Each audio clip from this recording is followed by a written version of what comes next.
I mean, it depends how you classify success, Dan. He scored 18 goals last year in 24 games in the league for Nice. So, you know, by any sort of normal criteria, you'd say this is a really good striker. It's only because it's Mario Balotelli and he comes still with high wages. He comes still with a lot of baggage that you think that, you know, that this is a problem. And, of course, this year hasn't been scoring goals at all. So maybe 6 months earlier would have made more sense for Marseille. But Marseille sort of have a habit of recycling these players that perhaps are being seen as a little bit over the hill or deserving of another chance. And let's give him one. I think there is still a player in there and maybe in the right environment, although I'm not sure Marseille is exactly the right environment. He can still do a job. You agree, Stevie? Give him a chance? I think the fact that they're giving him a 6-month contract tells you that they're not quite sure either. Right. They're basically flipping the coin. They've decided that he has ability, that we all know he has, but will we see it? So that's why it's 6 months. Fed up talking about this guy. We don't talk about it very often. Well, we do actually. I think we do, and you know, for the reasons that are wrong, we probably talk about him not quite as much as Messi and Ronaldo and a few of them, but we've talked about him a lot over the years, and it's usually been, you know, it's usually been negative stuff, and it is such a shame because he's had some great opportunities, but for some reason or another, and I go back to, you know, he gets this chance at Nice and he looks as if he's going to crack on, scoring goals for fun, and then it just falls apart again. And I don't, you know, I could see him going there to Marseille and doing well for a short period. Sure. What about James Rodriguez? A lot of talk about him at the moment. Raf being linked to Arsenal, Spurs, of course, still property of Real Madrid. Where's he going? What's going on? Well, for the time being, he's not going anywhere. Unless something dramatic happens in the next 10 days, that he really falls out with Niko Kovac and says, under no circumstance am I playing for you anymore. He is staying because, remember, Thomas Müller is not eligible to play in what will be the 2 biggest games for Bayern, bar the game against Dortmund, and he's almost guaranteed to be starting unless something happens. So for Bayern to cut this loan deal short, to get €3 million in return, well, what is the point? So Bayern have no incentive to do this. When it comes to his long-term future, though, I think right now they're not really that keen on making this permanent for €42 million, simply because, for all the ability, I think his application, his attitude hasn't quite been what they wanted, and they feel that maybe they need something younger and a bit fresher to change the sort of dynamics of the team, because he's still seen as sort of a slight problem figure who is difficult to control within the club. They indulge him to a certain extent, but I don't think it's going to be a long-term future for him, which is, I think, why we see these talks now, because this is about what happens in the summer. I don't think there's any real chance of him moving now in January. What I like about this guy is that, you know, when a lot of people get pigeonholed into, well, he's a holding midfielder, well, he's an attacking midfielder. What I like about him, he does a bit of everything, or he can do a bit of everything. And so he is... And I think that's great for him because he's very versatile. But he'll do both sides of the job in midfield. You know, he'll sit in front of the back four, but he'll get forward as well. So he can mix it up. And they're buying into, as Raf said, a great talent with great potential. And it's over to him in terms of how much game time he's going to get at this club. You know, it's interesting you said he's only got 5 caps. Yeah. Because anybody who comes from the Dutch league, we're always saying, well, hold on a minute, it's the Dutch league. You know, they don't defend, they don't do this, they don't do that. This guy might have 5 caps, but they've all been against Germany and France. Right. And the guy's been a standout in every single game. So are you really taking a chance? 21 years old, Craig says, does a bit of everything, but he's elegant. I mean, I wouldn't be shocked if he goes there and just gets straight into the team. Really? He's that good. There's only one negative, and that is that people question his fitness and does he get around. But you can't question he puts the ball in the back of the net. And the second most important thing about Higuain coming to Chelsea is it gets Hazard out of that centre-forward spot and gets him to where he's at his best, wide-running defenders. So this is a huge fill-up for Chelsea. Raf, what do you think? Is this going to be a success? Well, first of all, I think we have to understand that this is a victory for Sarri, because Sarri wanted Higuain in the summer. Higuain himself said, Sarri was the only one at Chelsea who wanted me, so I couldn't quite go. Well, now more people seem to have agreed with Sarri that he is the answer, or can at least do a job. So he got his will, but at the same time, now that puts the pressure on him to really now deliver with the guy he wanted to begin with. I agree with Stevie. I think releasing Eden Hazard in itself is already a huge boon, a huge bonus. I question the mobility of Higuain, and I question his ability to lead the line the way that that Chelsea really need to. So these are my two issues. He's going to score goals. If people put crosses in, if they get into tight spaces, they feed him, he's going to do better than what they have at the moment. Whether it's going to be enough to make 4th place, I'm still not sure. Welcome into Extra Time. We start with a complaint. Hey? When are you bringing the football-related questions back, Dan? Last week or so, you guys talked about pizza, baldness, There's Robbo. King Shaka, pints, but hardly any football. This is starting to get a bit embarrassing now. Well, watch the show. We talk a lot about football on the show, don't we? Well, we talk about football for, give or take, half an hour, 7 days a week. Not everybody 7 days a week. And people don't get extra time sometimes, do they? Look, let's get It's serious. supposed to... Okay. Look, don't ask me a football question. Okay. What was the biggest Oscar snub?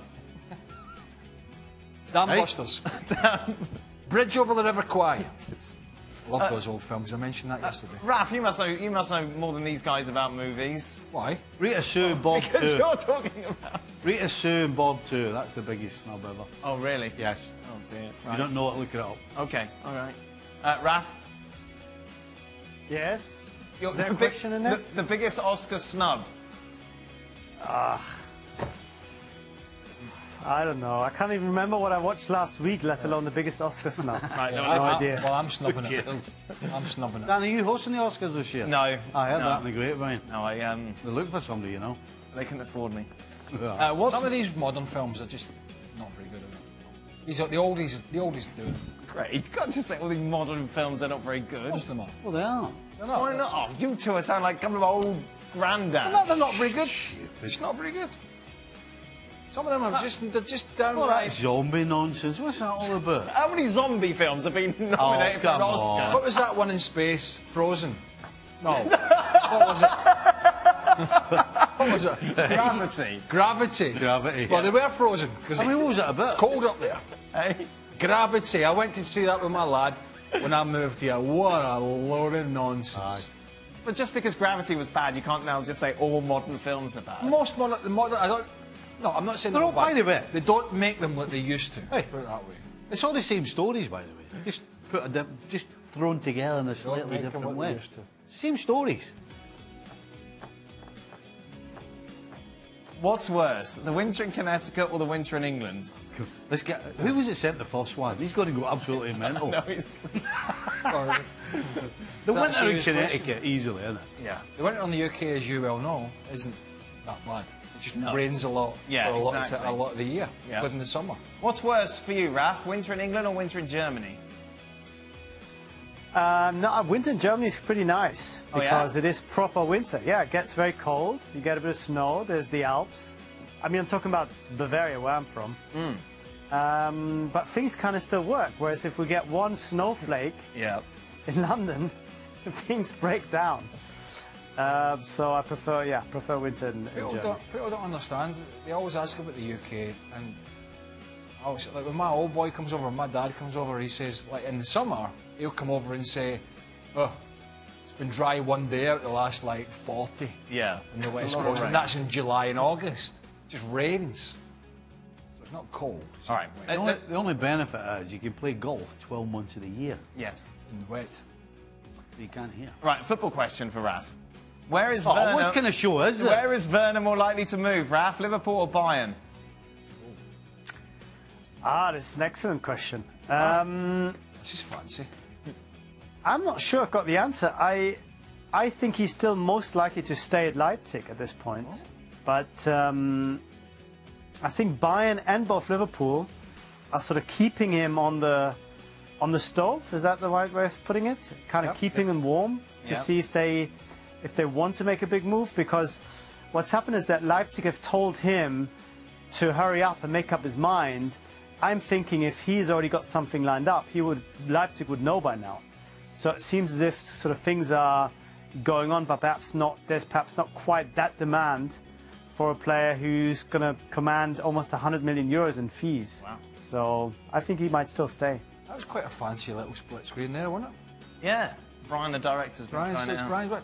Yeah. I wonder if we could use that little split screen thing when we're shouting at Marcotti. Well, you know what I mean? It's like just to help. Raf, this is for you. Because the viewers can't see Marcotti sometimes pulling faces. No, that's true. And when he pulls a face, I tell you, it's not a pretty sight. He started talking through his nose there, wasn't he? Yeah. Hey, I wasn't really listening. Oh, you know. What do you know about talking through noses? Raf, this is a little personal. Are you ever going to shave that atrocious beard? Oh. It's painful to look at on TV, especially when you go Steve Jobs and wear a black turtleneck in 2019. Wow, Raf. I don't agree, Raf. Okay, that's very specific. I've never worn a black turtleneck. It's grey. It's dark grey. It's fisherman grey. Yeah. And I haven't had any complaints about my beard so far in all these years on television, or indeed in private life. Wow. But I'll take it to heart. No, and, don't take it to heart, Raf. Hey, I'll see if I can come up with a cleaner alternative for next time. Final question. How upset is Dan that his Super Bowl pick of Rams against the Chiefs was so close to being right? Who'd you pick? Chiefs? I made it at the start of the playoffs. I said it would be Chiefs against the Rams. In the Super Bowl? Well, number one, the Rams shouldn't be there.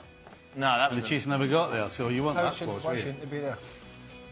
Did you see the foul that they should have got against them?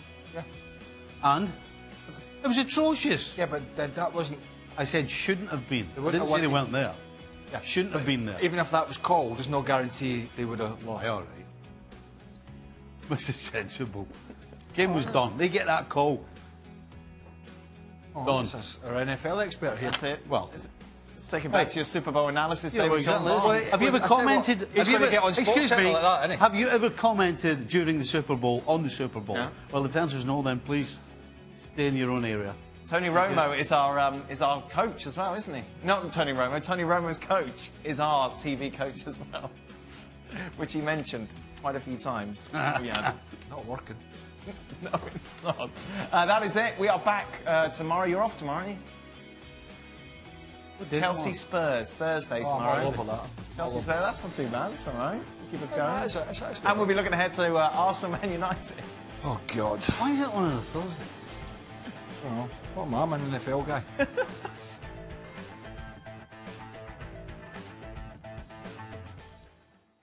Another great midfielder. They have Alan as a target for PSG at the moment, and there's been some talk that one of the stories that was out just yesterday was that one of the ways PSG are trying to look to fund this would be by some elaborate setting up through the Qatari investment group of so basically continuing their tradition. A big sponsorship deal that would sort of keep Napoli's coffers full going forward. So this continuing is the Neapolitan tradition. press, you said? Yeah. It's press all over. So if he is to go for 80 million, as was being quoted, potentially to 100 million, I mean, which sounds absurd, but he is worth every penny in my opinion. What about Diawara? Do you think that he can take on that role? I thought Diawara would be the one who would leave this January, to be honest with you, because you think it's not so long ago that we're watching him play Man City in the Champions League and thinking, oh, who's this kid? He's a teenager still. Like he's interesting, and he's kind of got squeezed out again. You can't knock it overall because Ancelotti has used so many players this season and done such a good job of using the squad, but he's the one guy who hasn't really had a chance. That's what I was going to wonder, yeah. So yeah, if Alan left, then there'd be more opportunities, but Do you think he can sort of withstand that pressure of being the guy to rely on in the form of Alain leaving, and he's the guy that takes over? They're quite different players, actually. Like Diawara's a lot more attack-minded. I mean, we still haven't seen that much of him in the grand scheme of things, but my impression of him, he's a more skillful player too. Yeah, like you in think terms of as a passer. Yeah, I mean, Alan gets the best out of his ability, and he's smart and whatever.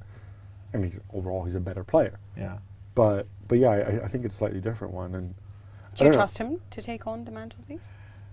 I don't know that. I think you can